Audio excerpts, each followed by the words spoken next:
வாழ்க வையகம், வாழ்க வையகம், வாழ்க வளமுடன். குருவே துணை. உன்னிலே நான் அடங்க, என்னுளே நீ விளங்க. உனது தன்மை ஒளிர எனது உள்ளம் தூய்மை பெற்றேன். இன்னும் வேறென்ன வேண்டும் இப்பேறு பெற்ற பின்னர்? குருவடி போற்றி. இன்று இங்கு இணையம் வழியாக இணைந்திருக்கும் நார்வே டென்மார்க் மனவளக்கலை மன்ற பொறுப்பாளர்கள் உள்ளிட்ட உங்கள் அத்துணை பேருக்கும் எனது பணிவான வணக்கங்களையும் வாழ்க வளமுடன் என்ற இனிமையான வாழ்த்துக்களையும் தெரிவித்து மகிழ்கிறேன். நமது குருமகான் குரலில் பஞ்சபூத நவகிரக தவம் ஏற்றினோம். நமக்கு மிக சிறப்பான முறையில் ஒருங்கிணைத்து மிக அருமையாக நமக்கு இறைவணக்கம் குரு வணக்கமும் பாடி இந்த நிகழ்ச்சியினை மிக சிறப்பாக கொண்டு சென்று கொண்டிருக்கும் நமது பேரன்பிற்கும் பெரும் மதிப்பிற்கும் உடைய புவனா அம்மா அவர்களுக்கு நமது மனமார்ந்த வாழ்த்துக்களையும் நன்றிகளையும் தெரிவித்துக் கொள்கிறோம். அன்புள்ளம் கொண்ட இருபால் மெய்யன்பர்களே, இன்றைய நிகழ்வுகள் அனைத்தையும் நம் குரு வேதாத்திரி மகர்ஷி அவர்களே முன்னின்று நடத்தி தருவாராக. வாழ்க வளமுடன், வாழ்க வளமுடன். மகான் ஸ்ரீ ராமகிருஷ்ண பரமஹம்சர் ஒரு சின்ன இது சொல்றாரு. சேற்றில் புரள்வதுதான் குழந்தையின் இயல்பு. ஆனால் அவன் அப்படியே இருக்குமாறு தாய் விட்டு விடுவதில்லை. அவனை அதாவது ஒரு குழந்தை சேற்றில் விழுந்துச்சு வச்சுக்கோங்களேன், அந்த அம்மா அப்படியே விட்டுறாங்களா? இல்லை. அவனை கழுவி குளிப்பாட்டுகிறாள். பாவம், அதுபோல பாவம் செய்வது மனித இயல்பு. ஆனால் கருணைக்கடலான இறைவனோ மனிதனை அதிலிருந்து மீட்பதற்கான வழிகளையும் உருவாக்கி வைத்திருக்கிறான். அப்ப அந்த மாதிரி ஒரு வாய்ப்பு கிடைக்குது அப்படிங்கிறது, அது ஒரு 2 மடங்கு நமக்கு கண்டிப்பா இரையாற்றல் நமக்கு கொடுக்கக்கூடியது. இதுதான் மகான் ராமகிருஷ்ண பரமஹம்சர் சொல்றாரு. அந்த வகையில இறைவனே குரு வடிவில் நமக்கு அறிவு ஒளிச்சுடரை ஏற்ற வந்தவர் தான் நம் குரு வேதாத்திரி மகர்ஷி அவர்கள். இதுல எந்த விதமான ஒரு மாற்று கருத்தும் கிடையாது, இல்லையா? அந்த அளவுக்கு தான் நம்ம மனவளக்கலை அன்பர்கள் நம்ம அதனுடைய அதாவது இன்பங்களை மட்டுமே அனுபவக்கூடிய ஒரு காலகட்டத்தில் நமக்கு இப்போ வந்துட்டு இருக்கோம். சரி, காக்கை குருவி எங்கள் ஜாதி, இதுதான் இன்றைய சிந்தனைக்கான தலைப்பு. இது நம்முடைய சுதந்திர கவி பாரதியினுடைய வரி. அவரே இன்னொன்னு சொல்றாரு, ஓடி விளையாடு பாப்பா, நீ ஓய்ந்திருக்கலாகாது பாப்பா. இதுவும் நம்ம பாரதியினுடைய அற்புதமான வரிகள் தான். பாப்பாங்கிறது என்ன? இது குழந்தை வயது. ஆக குழந்தை முதலே உடல் நலம் பேணப்படுதல் வேண்டும் அப்படிங்கிறது தான் இதில் உள்ள தத்துவம். உடல் அசைய வேண்டும், இல்லையா? கேள்விப்பட்டிருக்கோம் இல்லையா? அசையா உடம்பும் அசையும் மனமும். ரிசல்ட் என்னவாங்கிறது நமக்கு தெரியும். அனைத்து மகான்களின் அறிவுரைகளும் நமக்கு இதுதான். அந்த வகையில நம்ம குரு வேதாத்திரி மகர்ஷி அவர்கள் நமக்கு அருளியதும் அதுதான். எது? எளிய முறை குண்டலினி யோகத்தின் எளிய முறை உடற்பயிற்சிகள். அது மட்டுமல்ல, நம்ம மகரிஷி அவர்கள் சொன்னதும் அதுதான் சொல்லியிருக்காரு. ஆக நாம் வாழும் காலத்திலேயே அதாவது நம்ம குரு என்ன சொல்றாரு அப்படின்னா, அதாவது குரு நான் வாழும் காலத்திலே நமது பாரதியார் வாழ்ந்திருந்தால், முக்கியமான லைன், வாழ்ந்திருந்தால் எனக்கு வேலையே இல்லாமல் இருந்திருக்கும் அப்படிங்கிறார் நம்ம குரு. பயம் அப்படிங்கிற நம்ம அடிக்கடி கேள்விப்பட்டிருக்கோம். இது ஒரு நோய். இதற்கு மருந்து என்ன? துணிவு மற்றும் வல்லமை அப்படின்னு தான் அதில் உள்ள ஒரு கருத்து. இப்போ மார்ச் 2020 நம்ம கண் முன்னாடி நடந்த நிகழ்வு நமக்கு மறக்க முடியுமா? முடியாது. Pandemic period. நோயினால் பாதிக்கப்பட்டவர்களை விட பயத்தினால் துன்பப்பட்டவர்கள் தான் அதிகம். இப்போ நம்ம பாரதியின் துணிவுக்கு, அவர் துணிவு பார்த்தீங்களா அவர்கிட்ட? அந்த துணிவுக்கு அவர் வாழ்வில் நடந்த ஒரு சம்பவம் நமக்கு தெரிஞ்ச சம்பவம் தான். அதை பற்றி ஒரு ஞாபகத்து நினைவூட்டல். சுதந்திர போராட்ட காலம், பாரதியின் உயிருக்கு ஆபத்து அப்படிங்கிறத அவரோட சுத்தி உள்ள நண்பர்கள் உணர்ந்துட்டாங்க. உடனே என்ன பண்ணாங்க? அவரை அங்கிருந்து இருப்பிடத்தையே பாண்டிச்சேரிக்கு மாத்திட்டாங்க. அங்க ஒரு வீட்டுல குடியமர்த்துறாங்க. அந்த வீடு இருக்கக்கூடிய தெருவில் பாத்தீங்கன்னா ஒரு மிகப்பெரிய பிரபல ரவுடி குடியிருந்து வசித்து வருகிறார். உடம்பில் உள்ள பகுதிகளை, கை கால் தலை அவைகளை வெட்டி காலி பண்ண தனித்தனி ரேட்டு அவன்கிட்ட. அவன் அவ்வளவு படு பயங்கரமானவன். ஒரு நாள் காலை பொழுது பாரதி அவன் திண்ணையில் அப்படியே உட்கார்றாரு. அந்த தாதா வீட்டில இருந்து உள்ள இருந்து ஓடி உங்களை பற்றி கேள்விப்பட்டிருக்கிறேன், என் வீட்டில் நீங்கள் ஏதாவது சாப்பிட வேண்டும், அட்லீஸ்ட் ஒரு டம்ளர் தண்ணீர் அப்படின்ட்டு சொன்ன உடனே பாரதி வேண்டாம். உடனே அவன், இப்ப என்ன, எதுக்கு இங்க வந்தீங்க அப்படின்னு கேட்டோன்னே இவர் சொல்றாரு, பார்க்க தோணுச்சு, பார்த்துட்டேன், வருகிறேன் அப்படின்னு சொல்லி கிளம்பிடுறாரு. ஆக பயம் போக்கி துணிவோடு வாழணும் அப்படிங்கிறதா இதுல வரக்கூடிய ஒரு கருத்து. அந்த துணிவு இருக்க போய் தான் பாரதி நமக்கு இட்ட ஒரு ஒரு உணர்வுபூர்வமான எண்ணங்கள்லாம் நமக்கு சுதந்திர தாகம் தீர்ந்ததுன்னு கூட நம்ம சொல்லலாம். அது மாதிரி மற்றவர்களிடமிருந்து எதிர்ப்பு வந்தாலும் சரி, தான் செய்தது சரி என்றும் நேர்மை என்றும் நினைப்பதில் துணிந்து தன்னிச்சையாக செயல்படும் துணிவு என்கிறார் சுவாமி விவேகானந்தர். அவர் சொல்லக்கூடியது என்னன்னு பார்த்தீங்கன்னா, இப்போ அந்த துணிவு அப்படிங்கிறது எங்க இருந்து ஒரு சின்ன உதாரணம் பார்ப்போமே. இப்போ தாஜ் ஹோட்டல் நமக்கு தெரியும். அந்த 2008 நவம்பர் 26 நடந்த சம்பவம். அங்க பணிபுரிந்த துணிவுமிக்க பணியாட்கள் என்ன பண்ணாங்க, அந்த தீவிரவாத தாக்குதல தாஜ் ஹோட்டலினுடைய பணியாளர்கள் அங்க வேலை செஞ்சவங்க எண்ண முடியாத அளவு தன்னுடைய வீரத்தின் மனசுக்குள்ள என்ன ஒரு தெம்பும் வீரம் இருந்துச்சு அதை ப்ரூவ் பண்ணாங்க பாருங்க.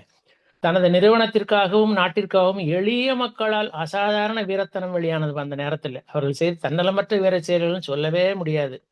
தாமஸ் ஜார்ஜ் என்பவர் அங்கு வேலை பார்த்த அவர் என்ன பண்றாரு, 54 விருந்தினர்களையும் பாதுகாப்புடன் ஓட்டலின் மாடிப்படியில் அமைந்திருந்த பின்கதவு வழியாக அழைத்து சென்று தப்பிக்க வைத்து விட்டு இறுதியாக இவர் படிகளில் இறங்கும் போது தீவிரவாதிகளால் சுட்டு கொல்லப்பட்டார். ஆக அங்க அவருடைய ஒரு தியாக உணர்வு நமக்கு உயிர் தியாகம் அது. ஆக அவரிடமிருந்து துணிவு, பயமின்மை என்கிற ஒரு ஆயுதம் தான் அத்தகைய மாபெரும் செயலை செய்ய வைத்தது நம்ம கணக்கில் எடுத்துக்கிறோம். அந்த வரிசையில வந்தவர் தான் நம்ம மகாகவி பாரதி. இதே போல இப்ப இந்தியாவுக்கு 2010 அமெரிக்க அதிபர் பராக் ஒபாமா அவர் தாஜ் ஹோட்டலுக்கு வராரு. அங்க நடந்த சம்பவங்கள்லாம் நினைச்சு பார்க்கும்போது ரொம்ப மிக அருமையா பாராட்டுறாரு அங்க பணிபுரிந்தவங்களை பார்த்துட்டு.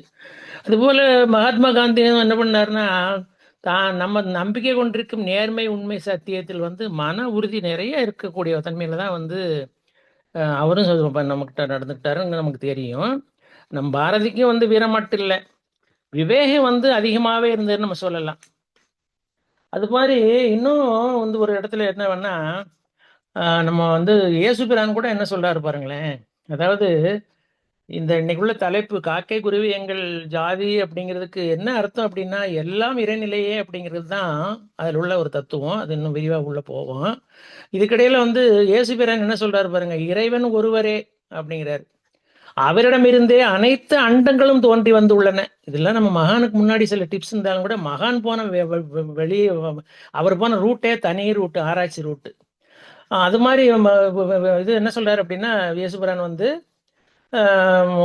ஓரறிவு முதல் ஆறறிவு வரையான ஜீவன்களும் தோன்றி வந்துள்ளது அப்படின்னு சொல்றாரு. அனைத்து அந்த முழு முதல் பொருளை நோக்கியே பயணித்துக் கொண்டிருக்கிறது. காந்தமுள் வடக்கு திசையை நோக்கி ஈர்க்கப்படுவதை போன்று ஜீவன்களின் அடிமனம் அதன் மூலமான இறைவனை நோக்கியே உள்ளது. இறைவன் எங்கும் நிறைந்திருந்தாலும் அதற்குள்ளே வாழும் ஜீவன் அதை அறியாமலே தான் இருக்கிறது அப்படிங்கிறாரு இயேசுபிரான். அது போல இப்ப நம்ம குருவும் கூட அந்த அர்த்தத்தெல்லாம் நிறைய விஷயங்களை சொல்லி பாராரு. இதுல இயேசுபிரான் இன்னொரு லைன் என்ன சொல்றாருன்னா, உலக பற்றுக்களை விட்டு யார் ஒருவர் இறைவனிடம் முழு மனதோடு அன்பை செலுத்துகிறார்களோ அவர்கள் இறைத்தன்மையை பெறுகிறார்கள். உள்ளம் தூய்மையாகிறது. இறைநிலையிலிருந்து எழுந்து வந்த அனைத்து ஜீவன்களின் மீதும் விருப்பு வெறுப்பற்று அன்பு செலுத்த முடிகிறது அப்படிங்கிறாரு. இதைதான் தாய்மானர் கூட என்ன சொல்றாரு பாருங்களேன், அன்பை பெருக்கி எனது ஆறு உயிரை காக்க வந்த இன்ப பெருக்கே இறையே பராபரமே அப்படிங்கிறாரு. இத அம்மா குரு பாருங்களேன், செம்மையான ஒரு, என்னை அவனுள் வைத்தேன், ஏற்றி வந்தேன், போற்றி வந்தேன், என்னை அவனுள் இணைத்தான் இறைவனாகி பாடுகின்றேன் அப்படிங்கிறாரு. ஸோ அந்த வகையில நமக்கு எல்லாரும் இறைதான் அப்படிங்கிறதா இன்னைக்கு மகாகவி பாரதியினுடைய வாசகம். அவர் என்ன சொல்லியிருக்காருன்னா, அது உண்மை இல்லை, அனைத்து ஜீவராசிகளையுமே ஓரினம் அப்படிங்கிறதா இதுல சொல்லக்கூடிய ஒரு கருத்து, புரிஞ்சுக்கிட்டக்கூடிய கருத்து. இப்போ நமக்கு இதை அடுத்த ஒரு பாயிண்ட், இந்த வல்லமையும் துணிவும் பத்தி வரும்போது மகாகவி சொன்ன வாசகம் பாருங்களேன், வல்லமை தாராயோ அப்படின்ட்டு இறையிட்டே அப்படி இறைஞ்சிறாரு பாருங்க நம்ம பாரதி. அதாவது எதுக்கு அப்படின்னா, அடுத்த லைன் வரும் பாருங்க, இந்த மாநிலம் பயனுற வாழ்வதற்கே வல்லமை அப்படிங்கிறாரு பாரதி. ஸோ அந்த வகையில பாரதி 1893 வருஷம் அவதரிச்சாரு. 1922 பூமிக்கு மறைந்த மகானவர். இப்பொழுதும் நமக்கு இன்னைக்கு வரைக்கும் நம்ம மனசுக்குள்ள நீங்க இடம் பிடித்த ஒரு பாரதின்னு தான் நம்ம சொல்லணும். அவர் இன்னொரு வாசகம் சொல்றாரு பாங்களேன், விசையுறு பந்தினை போல் உள்ளம் வேண்டியபடி செல்லும் உடல் கேட்டேன் அப்படிங்கிறாரு அந்த இடத்துல. அதாவது இதுல ஒண்ணும் இல்ல. உடல் எப்படி இருக்கணும் அப்படிங்கிறது தான் வந்து நமக்கு குரு சொன்ன வாசகம் அந்த இடத்துல வருது பாருங்க. "விசையுறு பந்தினை போல் உள்ளம் வேண்டியபடி செல்லும் உடல் கேட்டேன்" அப்படின்ட்டு பாரதி சொன்ன ஒரு கருத்து. நம்ம மகான் நமக்கு கொடுத்த உடற்பயிற்சியினுடைய தன்மை தான் அது. உடலை எப்படி பேணணும் அப்படிங்கிறதுக்கான ஒரு பாயிண்ட் தான் அந்த மகரிஷி அது மகான் பாரதி சொன்னதை நம்ம கணக்கில் எடுத்துக்கிட்டோம். அதுபோல இன்னொன்று என்ன அப்படின்னா, இப்போ நமக்கு வந்து சாதனைன்னு வரும்போது இந்த சாதனையாளர்கள் வந்து நம்ம கணக்கில் லிஸ்ட்ல பெரிய லாங் லிஸ்ட்ல இருக்கு. அந்த வகையில சாதனையாளர்கள் சொல்றத பார்த்தீங்கன்னா, உங்களால எதையுமே சாதிக்க முடியும் அப்படின்னு நினைக்கணும் அப்படிங்கிறாப்புல. அந்த நினைப்பு வந்து கண்டிப்பா நம்ம ஒரு வலிமையை தரும் அப்படிங்கிறது தான் அதுல உள்ள ஒரு ஒரு அர்த்தம். அது அந்த நினைப்பு என்ன ஆகும்னா, அதாவது இந்த நினைப்பு வந்து பாசிட்டிவ் தாட்ஸ் மகாராஜ் கொண்டு வர பார்த்தீங்களா? அந்த வகையில் நம்ம எண்ணங்கள் நிறைவேறும், உன் குறிக்கோளும் நிறைவேறும் அப்படிங்கிறத வந்து நமக்கு சாதனையாளர்கள் சொன்ன ஒரு வாக்கு. இப்போ நமக்கு கேள்விப்பட்டிருக்கோம். மாவீரன் நெப்போலியனை போல வந்து ஒருவர் இதுவரை நம்ம தோன்றவும் இல்லை. அதுபோல காந்தியடிகளை போன்றவர் இன்னைக்கு தோன்ற போவதும் இல்லை. இப்ப இனிமே எங்க அந்த மாதிரிலாம் பிறக்க போறாங்க இப்போ உள்ள கலியுகத்துல. ஒவ்வொரு இடத்திலும் ஒரு அக்னி பொறி ஒளிந்து கொண்டுதான் இருக்கிறது அப்படிங்கிறது தான் உள்ள கருத்து. அந்த பொறியை ஊதி வளர்த்து உலகுக்கு புதிய வழிகாட்டுவதுதான் ஒவ்வொருவருடைய வாழ்வின் குறிக்கோளா இருக்கணும் அப்படிங்கிறது. இப்ப இது எல்லாமே அடிப்படை தத்துவம் என்னன்னா, ஒவ்வொருத்தருக்கு ஒருத்தர் வந்து ஒத்து உதவியா இருக்கணும், எல்லாரும் ஓரினம் அப்படிங்கிறது தான் உள்ள தத்துவம். அப்போ இந்த வாழ்வின் குறிக்கோள் அப்படிங்கிறது என்னன்னா, அதை வளர்ப்பது அதன் துணையோடு செய்யப்படும் மகத்தான சாதனைகளை தான் வந்து அந்த மனிதனுடைய பெயரும் புகழும் உலகில் நிற்கும் அப்படிங்கிறது. நம்ம பாரதியினுடைய புகழ் எப்படி இருக்கு? அவர் செய்யாத தியாகமே இல்லை அப்படிங்கிறத வந்து நம்ம கணக்கில் எடுத்துக்கிறணும். லட்சிய கனவில் ஆழ்ந்திருப்பவனுக்குத்தான் இந்த உலகம் உரியது அப்படிங்கிறது தான். இப்போ இதுக்கு ஒரு உதாரணம் கூட பாருங்களேன். லட்சியங்கிறது வரும்போது என்ன வருங்கிறதுக்கு ஒரு உதாரணம் பாருங்க. பள்ளி ஒன்றுக்கு அமெரிக்க அதிபர் கென்னடி வருகை தந்தார். சின்னஞ்சிறு மலர்கள் போல் அமர்ந்திருந்த மாணவர்களை பார்த்தார். அப்ப பார்த்துட்டு கேட்கிறாரு, உங்களுடைய வருங்கால கனவு என்ன அப்படின்னு கேட்கிறாரு. எல்லா மாணவர்களும் ஒன்று ரெண்டு பதில் சொல்றாங்க. சில பேர் கனவுனா என்னன்னு தெரியாம பேசாம இருக்காங்க. ஒருத்தன் மட்டும் எந்திரிச்சு என்ன செய்யறான், அப்படி நிமிர்ந்து அப்படி தோலை நிமித்தி வச்சுக்கிட்டு முகத்தை உயர்த்திக்கிட்டு அவன் முகத்திலே வருங்கால கனவில் நிழலாட்டம் ஆடுது. நீங்கள் அவர் சொல்றாப்புல யாரை பார்த்து, இப்ப ஜனாதிபதி, இப்ப நீங்கள் இருக்கும் வெள்ளை மாளிகையில் நான் இருக்க வேண்டும் என்பதுதான் என் கனவு. அச்சமின்றி நடுக்கமின்றி கூறிவிட்டு அப்படியே அப்படியே எந்த ஒரு இது அவனுக்கு ஷிவரிங்க இல்லை. வந்தவன் உட்காந்துட்டான். உடனே பள்ளி அலுவலக ஆசிரியர்கள் பிற மாணவர்களே வந்து அவன் அப்ப அந்த அவர் அதிபரையுமே சேர்த்து வந்து அப்படியே மக்களை வந்து அதிர வச்சிருச்சு. உடனே அதிபர் சொல்றாரு, பலே அப்படின்னு திருமணம் தட்டி கொடுத்துட்டு, அந்த மாணவனின் வந்து லட்சிய கனவு வந்து நிறைவேறியதே இல்லையா அப்படிங்கிறது நமக்கு தெரியும். யாரு தெரியுமா? அந்த மாணவன் தான் வந்து அமெரிக்க அதிபரான பில் கிளின்டன். ஆக நம்மளை பொறுத்தவரையில நம்மளுடைய இளைஞர்கள் வந்து எல்லாருமே வந்து இளைஞர்கள் வந்து இப்ப நம்ம குரு என்ன சொல்றாரு அப்படின்னா, மனவளக்கலையை வந்து இளைஞர்களிடம் தான் கொண்டு சேர்க்கணும் அப்படிங்கிறதான் அவர் சொல்லி வரக்கூடியது. ஸோ அந்த வகையில் இளைஞர்கள்ட்ட கொண்டு போகும்போது மனவளக்குடைய மனவளக்கலையினுடைய தத்துவமான எல்லோரும் ஓரினம் அப்படிங்கிற ஒரு உணர்வுப்புறம் வந்துரும் அப்படிங்கிறதான் வந்து இதனுடைய ஒரு கருத்து. அப்ப அது யாரால முடியும்? இளைஞர்களால மட்டும்தான் முடியும் அப்படிங்கிறத மகான் அழுத்தம் திறமா சொல்றாரு. அதே போல இது வந்து இப்ப இந்த வீரம் விவேகத்தை பத்தி வல்லமை பத்தி சொல்ல வரக்கூடியதுல பாரதியோட சேர்த்து நம்ம வீரத்துறை விவேகானந்தருடைய சொற்களும் வந்து இதுல அடங்கியிருக்குன்னு நம்ம எடுத்துக்கிறோம் அதை. அந்த வகையில இப்ப நம்ம ஆழியார் எடுத்துக்கிட்டா அங்க ஜாதி மதம் என்ற பேச்சுக்கு இடமே இல்லை பார்த்துக்கோங்க. அனைத்துமே இறைநிலைதான் அப்படிங்கிறது தான்.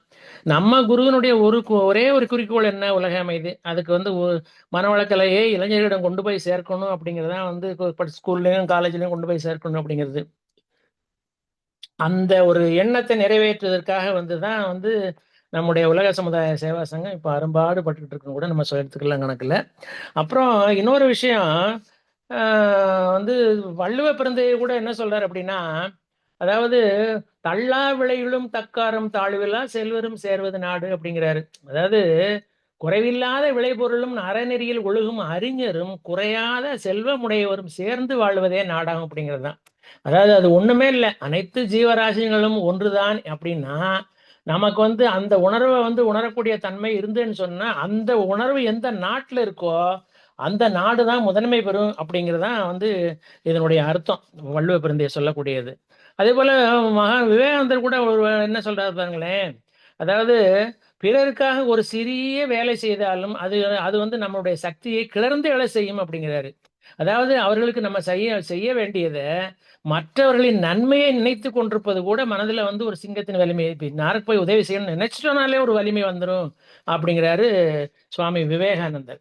அதுபோல இன்னொரு இடத்துல நமக்கு வந்து இன்றைய தலைப்புக்கான செய்தியில வரக்கூடிய ஒரு செய்தி என்ன அப்படின்னா, நம்ம குரு என்ன சொல்லியிருக்காரு, 14 கோட்பாடுகளை சொல்லியிருக்காரு இல்லையா? அதனுடைய பயணமானது தான் வந்து எங்க போயிட்டு இருக்கு, உலக அமைதியை நோக்கி போயிட்டு இருக்கு.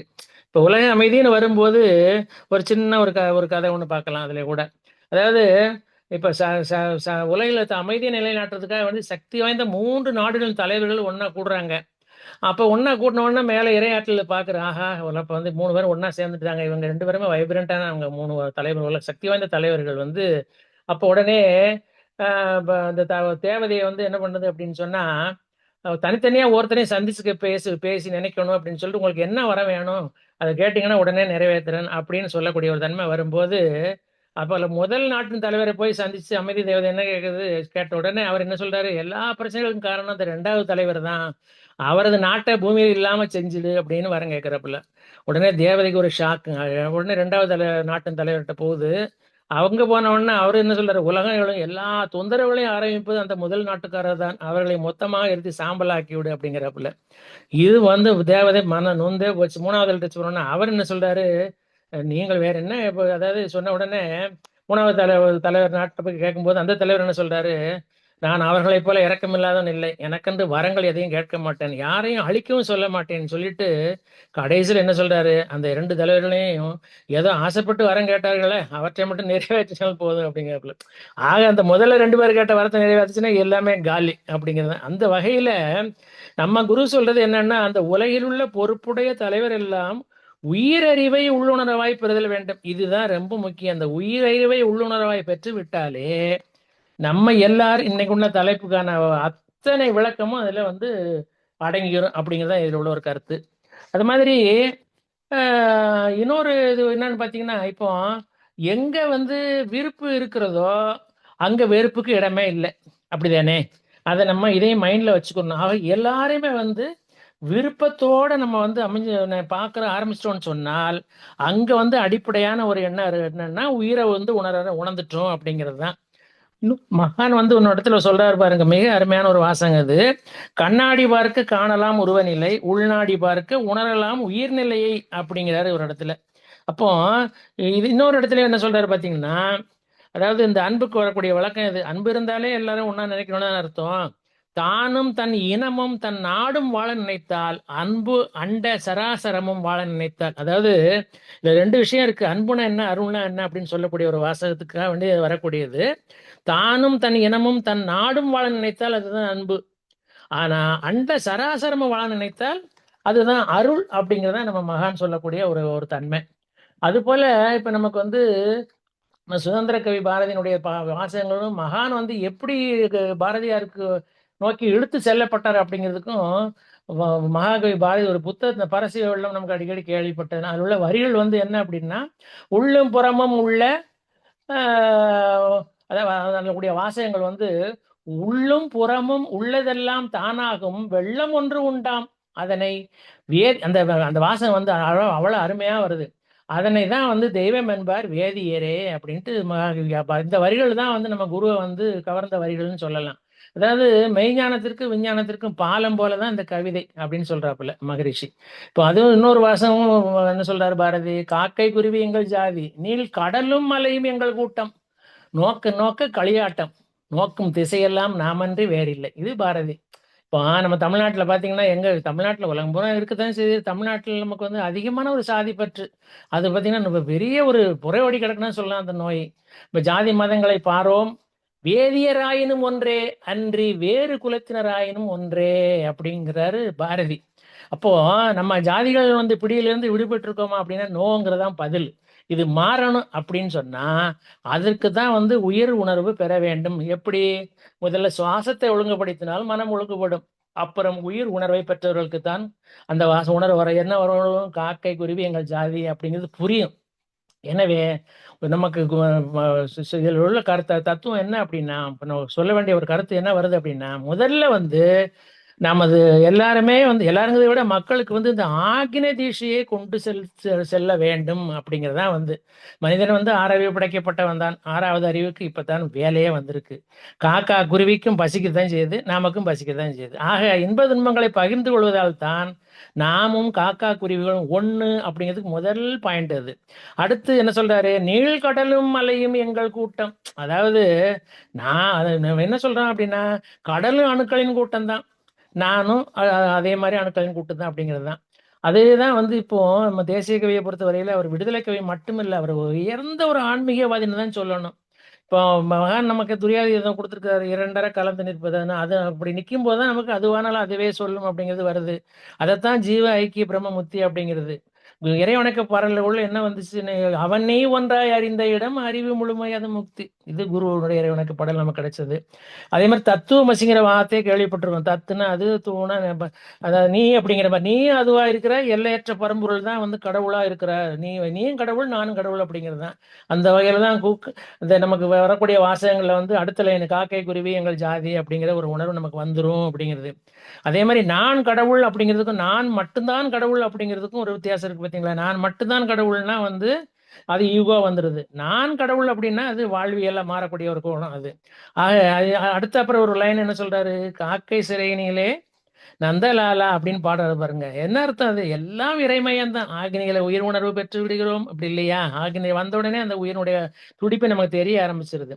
அதனுடைய தன்மை தான் வந்து அனைத்து உயிர்களும் ஒன்றே அப்படிங்கிறது. இதே மாதிரி இந்த இடத்துல கிருஷ்ண பரமாத்மா சொன்னக்கூடியதை நம்ம கொஞ்சம் ஞாபகம் வைக்கணும். அதாவது அவர் என்ன சொல்றாரு அப்படின்னா, அந்தணரிடத்தும் உயிரை கொன்று தின்பவன் அவன் தின்கின்ற அந்த உயிரிடத்தும் இறைவனை காண்பவனே ஜீவமுக்தன் அப்படிங்கிறாரு கிருஷ்ண பரமாத்மா. கிருஷ்ணன் ஒன்னு சொல்றாரு பாருங்களேன். எவன் ஒருவன் எந்த பொருளிலும் என்னை காண வல்லவனோ அவனை விட்டு நானும் விலகுவதில்லை, என்னை விட்டு அவனும் ஒருபோதும் பிரிவதில்லை. எல்லாம் இறை என்றாலும் அந்தந்த உயிருக்கு ஒரு தன்மை இருக்கிறது. அதை புரிந்து கொள்வதுதான் வாழ்வியல் முறை. தகுதியற்ற நபர்களிடம் பழகுவதை குறைத்து கொள்ள வேண்டும். இதுதான் வந்து அந்த மகான் நம்ம சொல்லக்கூடியது இருக்கு. நெகட்டிவ் எனர்ஜி எப்படி நாய் பூனை பக்கத்துல போகக்கூடாதுங்கிற மாதிரி அந்த தகுதியற்ற நபர்களிடம் பழகுவதை குறைத்துக் கொள்ள வேண்டும். ஆன்மீக உயர்வு அப்படி அதனுடைய ரிசல்ட் என்ன ஆகுன்னா, ஆன்மீக உறவு பாதிக்கப்படும் அப்படிங்கிறப்ப. அதாவது இன்னொரு கூட சொல்லுவோம் பார்த்தீங்களா, பூவோடு சேர்ந்த நாரம் தான் மனம் பெறும் அப்படிங்கிற மாதிரி நல்லவர்களோடு பழக்கத்து நட்புகளை வைத்துக் கொள்ள வேண்டும் அப்படிங்கிறது தான். இதுதான் ஔவையார் பிரட்டையர் என்ன சொல்றாப்புல, நல்லாரை காண்பதும் நன்றே அப்படிங்கிறாரு. காரணம் என்னன்னா, நாமும் நல்லரா மாறிடும் இல்லையா? அதே அவை என்ன சொல்றாரு அடுத்த பாயிண்ட், தீதாரை காண்பதும் தீதே அப்படிங்கிறாரு. அப்ப அவர்கள் வந்து திருவற்ற தீயவர்கள். அப்படி திருன்னா செல்வம், அறிவியல் உயர்ந்த ஒரு நட்பை விட உயர்ந்த செல்வம் எதுவுமே இல்லை அப்படிங்கிறதான். குழந்தைகளுக்கும் 14 வயது முதலே தீட்சை கொடுக்கணும் அப்படிங்கிறதான். அவங்க குழந்தைகளை கூப்பிட்டா வருவாங்களா? வரமாட்டாங்க. இப்போ நமக்கு வந்து என்ன செய்யணும், லோக்கல் மன்றங்களுக்கு ஒரு சில நேரங்களில் வந்து நமக்கு அவங்க வர முடியாத சூழல் இருந்தால் கூட என்னை கொண்டு இந்த மன்றத்து வாசலில் விட்டு வந்திருப்பான்னு சொன்னால் அது கொஞ்சம் கொஞ்சமாக அவங்க என்ன செய்யும், அங்கே மன்றத்தில் உள்ள ஆற்றல் வந்து அவங்கள உள்ள இழுக்க ஆரம்பிச்சிடும். எல்லாத்தையும் விட வந்து மகான் சொல்லி கொடுத்த தாரக மந்திரம் வாழ்க வளமுடன்ங்கிற தாரக மந்திரம் வந்து பிள்ளைகளை கொண்டு சேர்க்கணும். அவங்களுக்கு தெரியாமலே நம்ம மனசுக்குள்ளேயே அவங்க தூங்கும்போது வாழ்த்தினாலே அதனுடைய எஃபெக்ட் கண்டிப்பா கிடைக்கத்தான் செய்யும். எப்படி வந்து தண்ணீர்ல வந்து பம்பு தண்ணி மேலே போகணும்னா பம்பை வந்து என்ன செய்யணும், மேலே ஏறதுக்கு வந்து அதனுடைய ஒரு ஃபோர்ஸ் கொடுக்கத்தானே செய்யணும். அதுக்கான முயற்சி கண்டிப்பா தேவைதானே. அதனால குழந்தைங்களை பொறுத்தவரையில் நம்ம அழகா கொண்டு போகணும் அப்படிங்கிறது தான். மார்பில் வந்து அணிவதற்கு உன்னை போல் வைரம் உண்டோ அப்படின்னு பாடுறாரு பாரதி. அப்போ குழந்தைய மார்பிள் போட்டு அடைக்கும்போது கிடைக்கிற ஒரு சுகம் குழந்தைக்கும் சரி நமக்கும் சரி. அதே மாதிரி இந்த சர்ச் அப்படின்னு ஒன்று வாசம் வருது பாருங்க, தேடுதல். ரீசர்ச்னா திரும்ப திரும்ப தேடுதல் அப்படிங்கிறது. இந்த இடத்துல தான் வந்து காக்கை குருவின்னு சொன்னா மட்டும் போதாது, எல்லார்ட்டையும் வந்து சக அன்பு காட்டணும். எடிசன் வந்து ஒரு பல்பு உடைஞ்ச உடனே அவருடைய வேலையாளர் திட்டலை. ஏன்னா பல்பு எத்தனை நாளும் செஞ்சு கொடுக்க முடியும். ஏன் திட்டினா வந்து அது உடைஞ்சு போச்சுன்னா அது ஒண்ணுமே செய்ய முடியாது. காரணம் வந்து மனித உடல்ல வந்து எல்லாமே வந்து மனித உடல் அணுக்களின் கூட்டுத்தானே. அந்த அணுக்களானது என்ன செய்யுது, இறைத்துகள் தொகுப்பு அப்படிங்கிற நமக்கு தெரியும். அப்ப இறைத்துகள் பிறந்த இடமே வந்து என்ன, இறைநிலை தான்.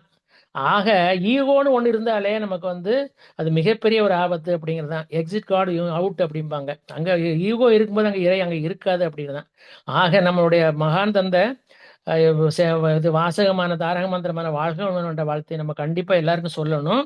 அப்படி சொல்லும்போது நமக்கு தானே அந்த இறை உணர்வு வரும்போது எல்லாருமே என்ற தலைப்பான காக்கை குருவிகள் எங்க ஜாதி அப்படிங்கிற ஒரு மனசுல அந்த ஆழமா அந்த வாசம் வந்து நம்ம ரத்தத்தோட ஊறிடும். ஏன்னா இறைவனுடைய தூதுவர்கள், ஏன் இறைவனே தான் நம்ம வந்து அப்ப அதுக்கு தான் வந்து மகான் வந்து பிரம்மஞானம் நம்ம கொடுத்துருக்காரு. யாரை பார்த்தாலும் இறைவன் அப்படிங்கிறது தான். அப்ப அந்த அளவுக்கு உணர்வு வரணும்னு சொன்னா இந்த ஒரு கண்டிப்பா வந்து நமக்கு பிரம்ம ஞானத்தின் தன்மைகள் தெரிஞ்சே ஆகணும். பொதுவா உயிரினங்கள் வந்து தாவர உணவை சாப்பிடும் அல்லது தாவர உணவை உண்ணுகிற விலங்கினை சாப்பிடும் அப்படிதான் நம்ம கேள்விப்பட்டிருக்கோம் இல்லையா? மாமிச உணவை உண்ணுகிற பிரயாணிகளை சாப்பிடுவதே இல்லை. தாவர உணவே உயிரினங்களுக்கு ஏற்றது அப்படிங்கிறத வந்து நமக்கு மன்றத்துக்கு வந்தப்பறம் நம்ம தெரிஞ்சுக்கிட்டது. அதே போல ஞானம் என்பது ஓடி பெறுவதல்ல, ஒடுங்கி பெறுவது. மனிதன் பெற்றதை இழக்க விரும்பதில்லை. ஞானத்தை எப்படியாவது பெற்றே ஆக வேண்டும். அதற்கு தான் நமக்கு மனவளக்கலை நமக்கு தோளோடு தோளாக உறுதுணையாக நிற்கிறது. அது மாதிரி இந்த பற்றும் பாசமும் மனிதனின் மொழி, அன்பு, கருணை இது எல்லாம் வந்து பார்த்தீங்கன்னா மனுஷன் இருக்கக்கூடிய ரெண்டு தான் பற்றும் பாசம். ஆனால் இறைவன் இருக்கக்கூடியது அன்பும் கருணையும் தான் அப்படிங்கிறது. அதே மாதிரி அஞ்ஞானம் செய்கிற தவறுகளை நியாயப்படுத்தும். அஞ்ஞானம் என்ன செய்யும்? தவறு நம்ம ஒரு தப்பு பண்ணா அது சரிதான் அப்படின்னு மனசுக்கு ஒரு நியாயப்படுத்திக்கிறோம். மெஞ்ஞானம் என்ன செய்யும்? செய்கிற தவறுகளை அந்நியப்படி தள்ளி போன்றோம். அந்த அந்த இடத்த அந்த மாதிரி. அப்போ மெஞ்ஞானம் வந்து எவ்வளவு முக்கியங்கிறத நம்ம எல்லாம் தெரிஞ்சுக்க வேண்டியது. அதே மாதிரி இன்னொரு இடத்துல பிறர் ஞானம் பெற பிரம்ம ஞானத்தை பயன்படுத்துவனே ஞானி. பிறர் ஞானம் பெற பிரம்ம ஞானத்தை அந்த வகையில நம்ம குரு வந்து நமக்கு நமக்கு முதலிடம் வகிக்கிறாரு அந்த பிற ஞானி அப்படிங்கிறதுல. அது மாதிரி உலக உறவுகள் பலப்பட இறை உறவு மிக மிக அவசியம் அப்படிங்கிறத வந்து நம்ம சொல்லக்கூடிய ஒரு வாசகம் இதுல. இது ஒண்ணே ஒண்ணு சொல்லி மட்டும் நம்ம முடிக்க போறோம். மகாபெரியவருடைய அருளினால அது. அதாவது பக்தி யோகத்தை பத்தி அவர் சொல்லி வரக்கூடிய தன்மைகள் என்னெல்லாம் இருக்கு அப்படின்னு சொன்னால், பிற பெண்களை தாயார்களாக மதிக்க வேண்டும், பிற உயிரை தண்ணீர் போல் மதிக்க வேண்டும் அப்படிங்கிறது காஞ்சி பெரியவர்கள். ஸோ அந்த வகையில வந்து நாம் எல்லா உயிரும் ஒன்றுதான் என்ற உணர்வுக்கு நமது மனவளக்கலை பயிற்சிகளை ஆழமாக அழுத்தமாக உணர்ந்து செய்து அதனுடைய பயன்களை பெறுவோம் என்று கூறி இந்த ஒரு சிந்தனை உரையை நிறைவு செய்து கொள்கிறோம். வாழ்க வளமுடன், வாழ்க வளமுடன். மிக்க நன்றிகளம்மா, வாழ்க வளமுடன்.